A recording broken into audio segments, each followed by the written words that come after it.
Welcome back to another episode of Finding a Type, the place where we strip away the corporate buzzwords, cut through the academic noise, and bring you the raw, authentic guidance you actually need to navigate your future. Growing up, when we hit a wall, whether it was career confusion, self doubt, or just figure out life anxiety, we don't always need a formal 10-step lecture. What we really needed was a type, that trusted elder sister or mentor who has walked the path, made the mistakes, and could look us in the eye and say, here's how it actually works. Today, we are joined by a phenomenal guest, Yamini. She brings a powerful blend of real world experience, practical insight, and a passion for empowering the next generation. We're diving deep into what it takes to build a meaningful career, overcoming fear of the unknown, and bridging the gap between where you are right now and where you want to be. Plugging your headphones, grab a notebook, and let's jump straight into this conversation with Yamini. So, Yamini, first of all, I would like to know from you, how are you doing today? I'm doing amazing and I'm really excited to go ahead and have some conversation. And thank you for being like such a wonderful host because the concept of finding a tie is incredible in itself. So I'm really excited to go ahead with that. Thank you so much. So, diving into the questions. So, Yamini, as an expert in cognitive neuroscience, what is like actually happening inside a student's brain, like when they transition from normal stress into full and final, like crippling academic burnout? Okay. Uh, while you go ahead with this question, you have used two terms over here. One is stress and one is burnout. And before I go ahead, let me just clearly frame it out. These two things are actually different. And if we consider stress as a villain, so that is not so. Because mild stress is something that keeps you driving towards a particular goal in life. So if we consider stress is actually a villain in our life, no, that's not so. It is little much required, and even our brains are designed to work with that. The problem is when the stress stays there for a long time, and that becomes the burnout situation. So let's assume we have got a very good car, right? We are driving this car, and it's been a long time we have been driving it. Now, this might be possible that the car is giving you some warning signs, might be running out of fuels or some other warning signs because you have been driving it for a very long time. So we at after like long time we can see that the car might stop. Now the scenario is we cannot blame the car. The journey was really amazing. The situation is the fuel ran out. What was required in this? So it was refueling, basically a recharge. So if the stress is there, for example, the stress is there that you have to consider this thing done within a time span. If it is keeping you motivated to do so, it's really good. But if it is actually putting pressure on you to perform in a particular way to a particular level for a long time, that is somehow impacting your performance. So, in the case of car, while the refueling was required, in the case of students' life, that recharge is required before they actually get to that burnout stage. So, we can consider that yes, we do have a system in ourselves where we have this HPA axis in us. So I won't like dive deep into the technical things, but the scenario is when the stress is there, a hormone is released which is called as cortisol. And I think many of the students also have heard about this, considering this particular hormone also as a villain because the name is given as stress hormone, which is actually not so. So while we consider this stress hormone or the cortisol, it is required to sharpen your attention while they are attending something.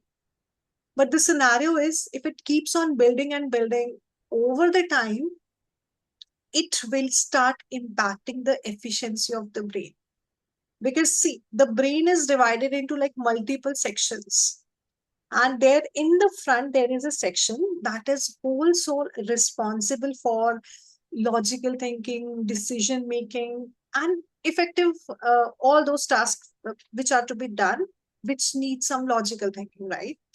Now the scenario will be if there is always a pressure on it, that's the brain CEO, and the pressure is like it has to perform well. How will it be like able to perform well when we have multiple things going on in the background? For example, this laptop is having this interview right now, right? So if in the background there's some music going on and some files being downloaded, so definitely the processing speed or the quality with which this application is working, it will get impacted. So stress, a little bit in controlled amount is fine, but keeping it for a long time, that impacts.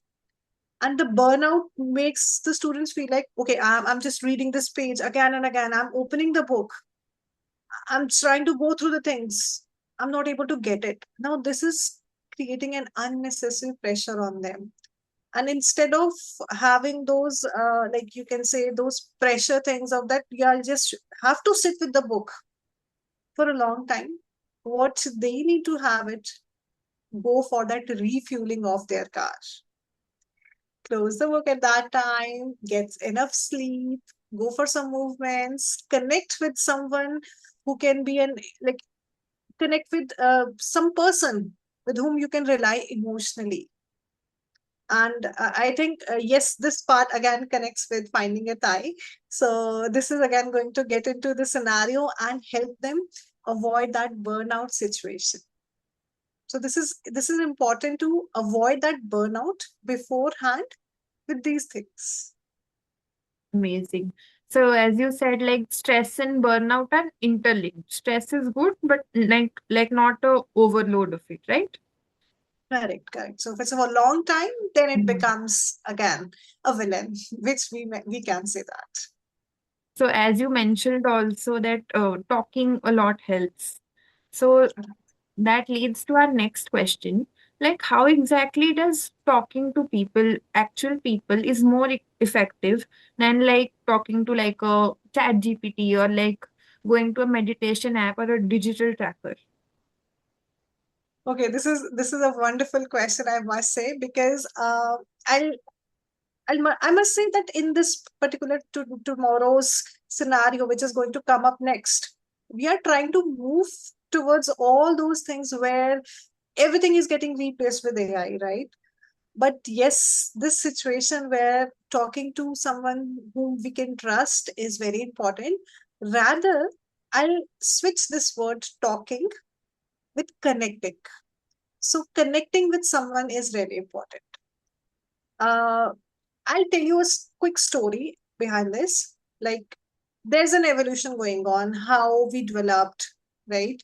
So we got to this particular stage after multiple evolutions, right? Multiple stages of evolution. Was it there that always we were having those technology over there? I don't think so, right? And how was the things planned in the beginning? There were like multiple tasks going on over there that time also. Yes, technology was not there, but still people had the conversation. So from that time till now, the evolution of brain has been there, considering that there is always a requirement of human connection. And the best example I can give you today is very small child is crying.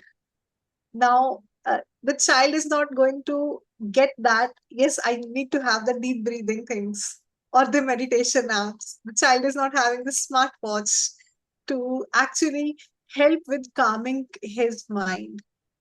But if the parent is just picking up the child and just like considering the child is hugged or just very calmly is like having a connection with the child, So the child also starts calming down. Now, the scenario is not changing in that, just simply an addition of human connection. So this is what happens with us also. So we might consider it's a panic state going on, but the neuroscience says that this is a concept called as co-regulation. So the human connection actually works like a calm nervous system of one person helps in calming down the nervous system of the other person, because the brain is not just going with the words, it is feeling or noticing it out everything. One eye connection with someone whom you trust, you respect, like a mentor or a thigh, if the person is there, in that case it is going to like work like wonders. Now ChatGPT cannot do so, no other AI application can do so. So definitely that is much required and plays a very, very important role. Yeah, so as you mentioned, like we always connect more with people than with technology. So although it is very useful and very like it keeps us up to date, the technology, do you think like it's making us more isolated or more well connected in today's age? Um, Actually, in today's time, while we see that the technology is going on, we, in terms of mental well-being, we refer the technology as either those applications are helping us or those applications, the social media on which we generally depend, right? So let's start with the same example. For example, I'll tell you about a very important thing which I noticed today only, that on Instagram there is a option of view insights. So what does it actually signify is it is going to tell you how many likes, shares, and everything is there. Then it is going to tell you how the graph of the interaction of your post should go as expected, and how is it going for your post. Now just imagine how much pressure it's creating on the mind of the person who is watching it. Then how many, and it's also showing you if this like share rate, comment rate, and everything is higher or lower, or how much percentage it is. Now if I consider technology, it's a wonderful tool, right? So it's giving you the insights, like these many insights in detail. That's a very amazing concept. But the scenario is this is being utilized to capture our attention. Because if I'm scrolling and scrolling, right, the reason is I'm being hit by the dopamine system, which is just because I'm not knowing what is coming up in the next reel or the post. So all the technology that is creating that isolation is basically revolving around, you can say, catching the attention or capturing the attention. On the other hand, if the same technology it's utilized for the capturing of the patterns, which is this actually there for, like the machine learning, deep learning, all these are such powerful tools that can actually get to know the patterns. For example, if a student is going to sleep late from some days, this is a pattern being recognized. Individually, this doesn't mean something. But if there is another pattern, the child has stopped talking to the friends around, or it has started staying inside the room. So if those machine learning algorithms or the deep learning algorithms start working on these patterns recognition, and when they combine it to track actually there is something which is unusual. Now, instead of putting it forward directly, like, are you feeling fine or not? So it should be, I've noticed that you're keeping quiet. Do you need to talk to your mentor all the time? So if it is considered like that, it can be like amazing concept. But if it is just for the attention part, then it can be, yes, causing some isolation. Got it. So we should like use it in the correct manner and make sure that we are gaining something out of it. Correct, correct. So, like, as a therapist, you must have seen a lot of people. So, people and students also. So, like, how would you like compare to children? One who is under like a mask of perfection, who feels like they need to be perfect all the time to be loved. And what difference do you see from that student to the one who feels very safe and who can be themselves? So, what are the differences? Okay, for this question, I would like to tell you a little bit about neuroscience. That if we try to get some physiological signals from the brain, let's say we take it with EEG, and we try to study these two students. Now, considering they are in the same class, whenever they have been asked a question, both of them are saying, I have understood. If they're asked, how are you doing today? Both of them are saying, like, I'm doing good, I'm fine. But the real scenario is one is doing fine and one is just masking it. So now, what is the difference observed? So, what happens when the signals are being extracted? We study them in terms of some frequencies. And what happens? The student who is masking the thing is having those thoughts already going inside. Will that be fine if I tell them I have not understood this concept? Or what if I get judged by this? What if someone gets to know I have not got good scores? So, all these masking concepts are actually leading to higher beta frequency, right? Now, in these waves, if it is like very high, so that means the mental effort is very high and the brain is staying in a vigilant condition. Whereas the other person who is at calm, who is not masking, is just going ahead and telling, yes, I've understood, who is actually having the conversation going on a good note without masking, will have that mental state not with beta but with the alpha. Now that means the alpha means the brain waves say that the brain is at calm. So it's not actually putting up that you can say efforts because the brain is relaxed, calm, so in a mood to learn. Now the difference comes in that, for example, we can say, let me give an example of, mm, okay, I have told you already that in the beginning that yes, this front area, that is the CEO of our brain, that's going ahead with the decision making and logical thinking. Now somewhere here, inside here, they're like almond shaped part is there, that is called as amygdala, right? So it is going to go ahead and be the threat detector. So it is going to activate.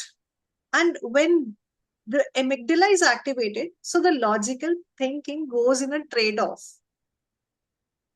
And amygdala is under threat because the student's brain is always trying to mask it. So the emotions are actually driven towards that. So now we can see that again, the example of a laptop, the processor is busy doing two things, learning and masking. So definitely, if we have limited resources, the learning process will efficiently go down, visibly go down. Let's say. Yeah. So this is how the masking is going to impact a particular scenario in classroom. And the scenario is, it's if in case we let the child understand, it's okay to say I'm not fine. or I have not understood without being judged. That is how we can help in this case. Got it. So, like these two people might as well be in the same setting. They can be in the same classroom or same household. The one who's under a mask of perfection, also, and the one who is feeling very safe and calm to share their feelings, also. So, like, my next question to you would be is like, all of us spend, like, students spend a lot of time in schools mostly. So, how are the competitive standard classrooms today? How are they badly designed for a student's actual emotional well being? Like, what is wrong in them, or what would you like to change? Um, See, classroom scenario, I'll refer to one post I have gone through that was based on why is homeschooling being considered these days. Now, because the parent who was opting for this homeschooling was saying that I don't want my child to go ahead and run that rat race of ranks and scores. I just want him to be at calm. I'm definitely not saying homeschools are better. I'm not definitely not saying those curriculum based schools are better. No, it's not about that. I was just referring to the concept which the parent mentioned. Now, if you talk about the setup of the classroom, considering this thought, actually the students are being judged. Now, this masking concept somehow is linked to this case only because we are having okay what do we expect a classroom to look like? What is the traditional way of having the classrooms? It's a room with all desks placed and everyone facing in front. What happens when when you are in the classroom? So it's like a question is asked, everyone is learning, responding, and working like that. Again, that concept of masking is somehow over there. So we can refer this as the ergonomics for the classroom. That it's like not ergonomics is not limited to that. Yes, we should have a chair appropriate to that, or the desk height should be appropriate. It should be the setup also of the classroom because the scenario is masking is going on over there because the child is not safe in expressing. So if the child is psychologically safe in a classroom, that's the best setup. So at least I suggest if I'm having a scenario of having a school or a classroom designing, if I'm given that authority, what I'll do is at least once a week, minimum once a week, I try not to have those benches arranged like that. I try to have some circular arrangement might be where we can have children facing each other. Now it is going to have like multiple concepts in between. First can be the co-regulation, which I have mentioned. So which can be like each and every nervous system will help each other calm down when they share their situation. They should not be in a like processing mode, learn, write, go ahead, give the exam like that. So they should be discussing amongst themselves. Okay, I have not understood. It was tough. The moment you can realize one thing, if I'm saying that okay, we are two in same classroom, if I'm saying I've not understood it, and you say, "Oh, that was easy," why so? I might not be able to discuss the same thing with you again ever. The moment I say I've not understood this, and you say, "Oh, really? I also didn't understand that at first." That's okay. I just go. I have this thing again and again, but I can get to this situation of understanding or the scenario of understanding with this technique. You can try that also. Now I'll be feeling safe in sharing the things with you. So this is how the psychological connection or the safety builds up in the classroom. And the mentors over there in the classrooms can help in that also because they should be promoting that yes, you need to discuss things, trust each other. So trust building is also an important part of that. Got it. So it's very beautiful what you said that you would like make it more interactive and more less clinical. So like going with that of making things less clinical, like I'm also designing this emotional well-being surface where everybody like can be happy and can have a mentor or a thai. So like what are some principles or like cognitive ergonomics that I should follow or anybody else who's trying to build something like this should follow so that it doesn't feel too clinical or stressful. Hmm. Okay. If it is a digital platform, then go ahead without notifications, because notifications do put a pressure. Because already the scenario is a platform you're heading to is there for some calming energy, right? And instead of that, it is creating a panic state. Your emotions are getting triggered over there. So that should not be there. And for which I will say that the digital applications should be free from those catchy colors, those flashing colors, those triggering elements.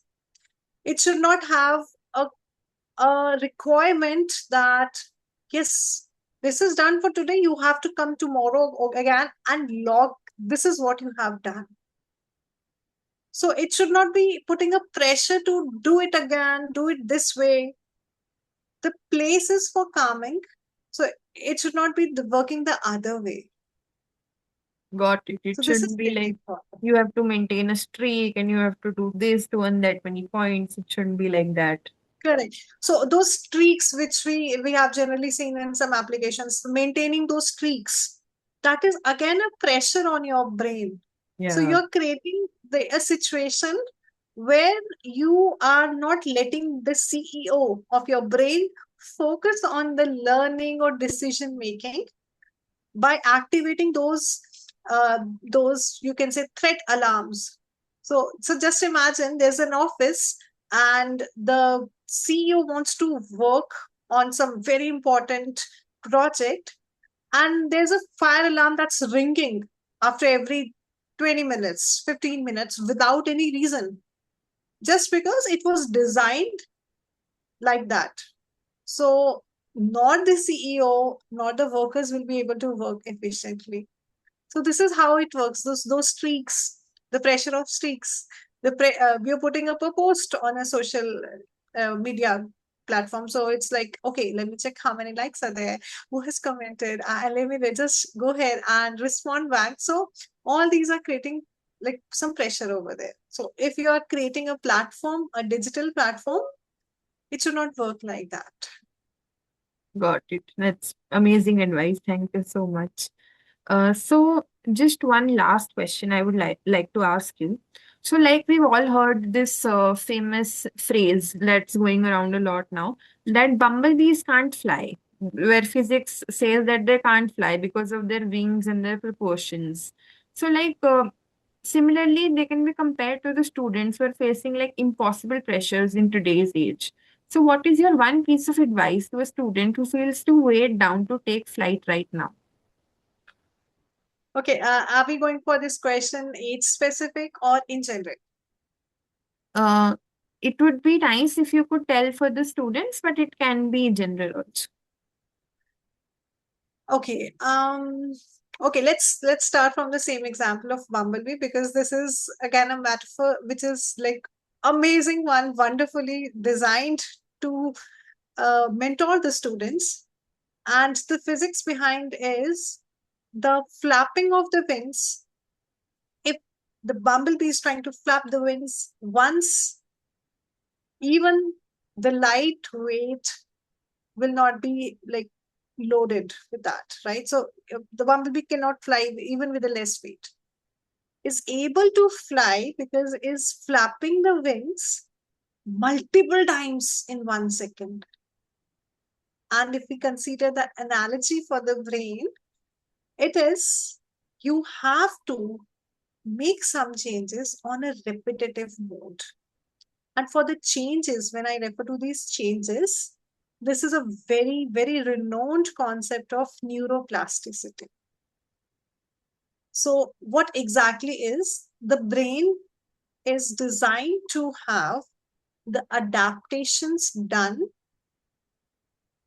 while we try to have some input again and again. Now, how it works inside the brain. So we have different brain cells, like billions of brain cells in our brain, right? So we consider the neurons over there, the brain cells.